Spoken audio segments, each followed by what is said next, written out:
Hi guys, Action 007 Cinema here. Warning, spoilers ahead. Today, I'm going to recap a movie released in 2017 called Ghost in the Shell.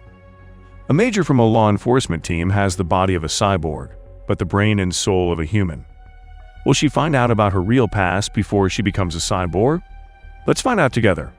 Sometime in the near future, cybernetic enhancements are becoming commonplace for humans to upgrade themselves. Hanker Robotics Corporation is the industry leader in this field and is on the verge of producing a new cyborg that functions with a human brain. After an accident, a woman named Mira Killian is brought to Hanka. Her brain is implanted into a cybernetic body with increased strength and agility.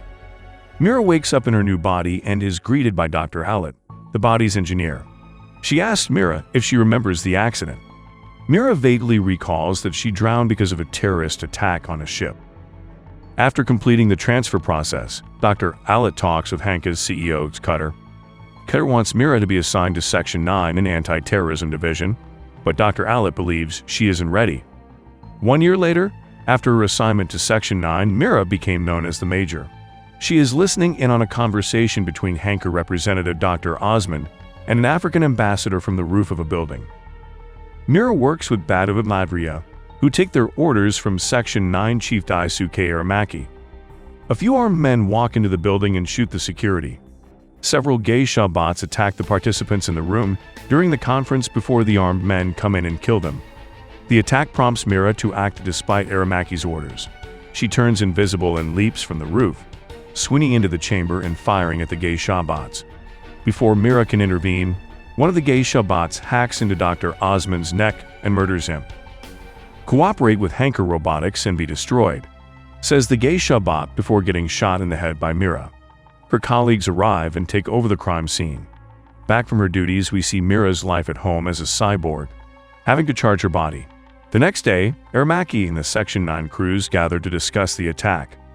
They discover that the man who got hacked by the geisha bot is the head of Hanka's robotics division. After that, 3 other Hanka senior scientists were found hacked and murdered by their own robots. The robots were hacked by someone called Kusei, who left the same message that the geisha bot said to Mira. The rest of the team leaves for their tasks, but Aramaki decides to talk with Mira for disobeying his orders and jumping into the room earlier. Aramaki tells her that she still has her ghost, which is what they call her soul, inside her shell, their term for the cyborg body she's in. He tells her to make peace with this fact that makes her unique.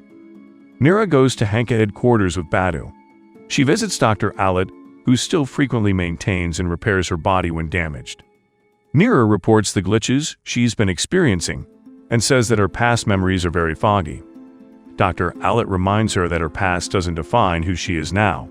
Mira and Badu then go to Dr. Dolan, who is investigating the geisha bot that hacked Dr. Osmond. Dr. Dolan says the bot's data was wiped as soon as it was transferred to Kusei, so Mira suggests that she deep dives her mind into the bot's program to find out more about Kusei. Both Badu and Dr. Dolan are worried there will be traps in there, but they proceed with her plan. In the program, she walks through virtual images of the attack before seeing an image of Kusei exchanging data with the bot. Suddenly, Kusei's image moves, causing her to be attacked before Badu tells Dr. Dolan to disconnect her.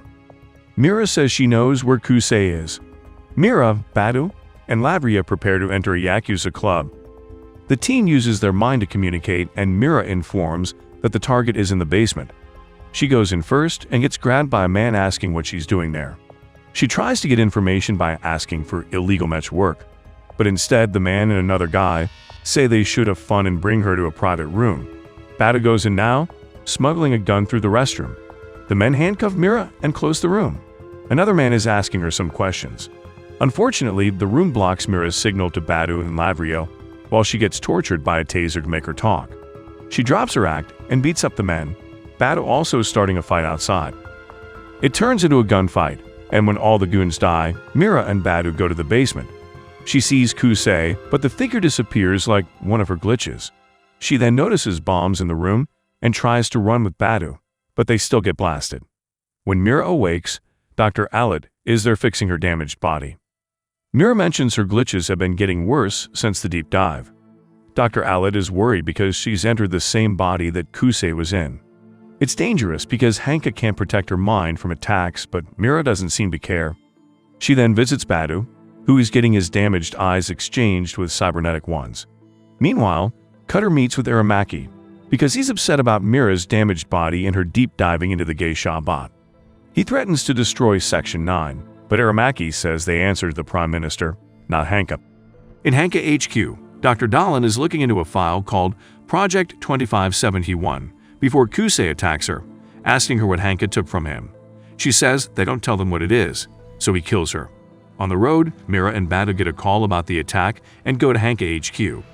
She takes the drive inside Dr. Dahlin's hand, and the team finds out that Kusei is targeting Hanka employees who worked on the project.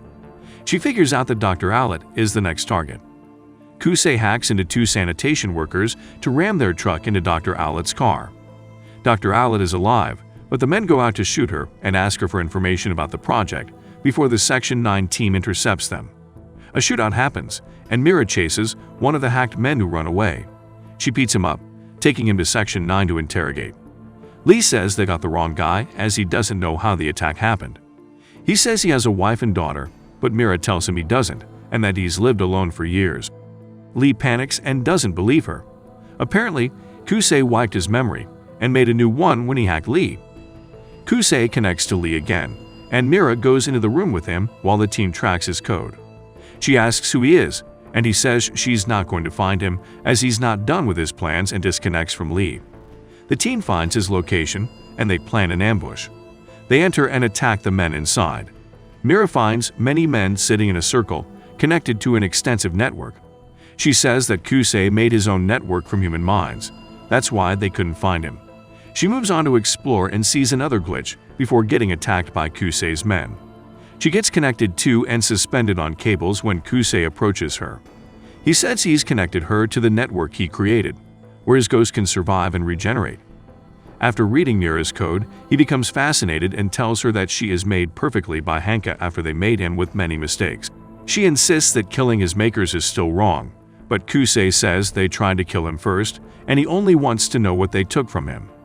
He lets Mira go, telling her to kill him like how she's programmed to, and she attacks him but sees a tattoo on his chest, resembling the glitches she's been seeing. Apparently, Kusei also has the same glitches and also can't remember what it is. He tells her not to take the medication from Hanka, as it suppresses her memories. Then Badu comes in to attack Kusei, but he runs away, and so does Mira.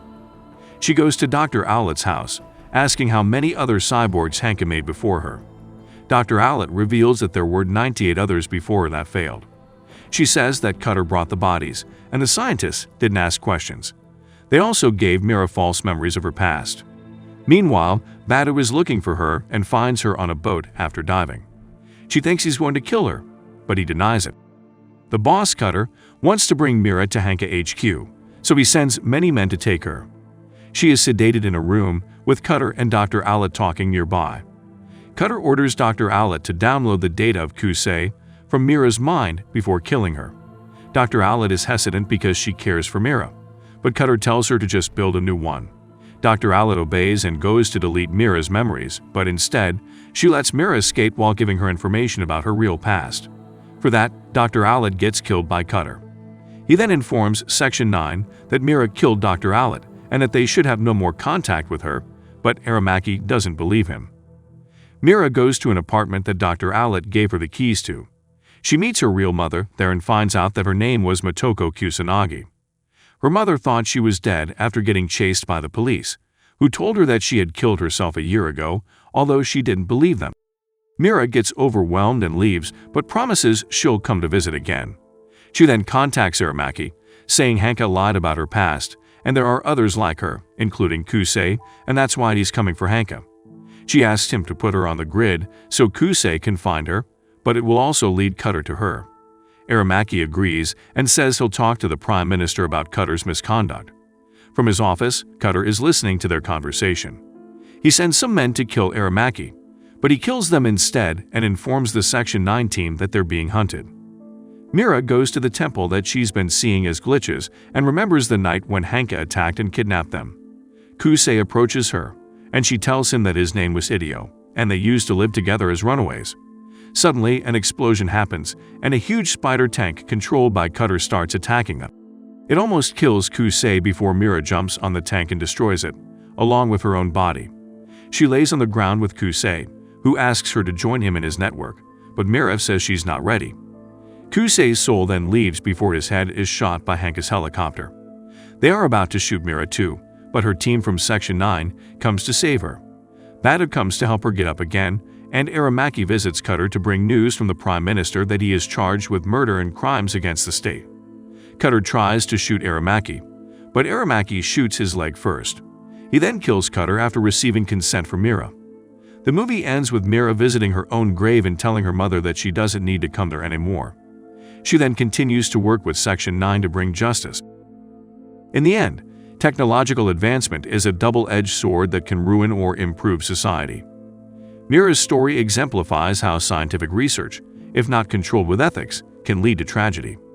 Do you think cybernetic enhancements will bring more good than bad in the future? Let us know what you think in the comments section. Don't forget to subscribe and like the video. Thank you for watching, and as always, see you next time.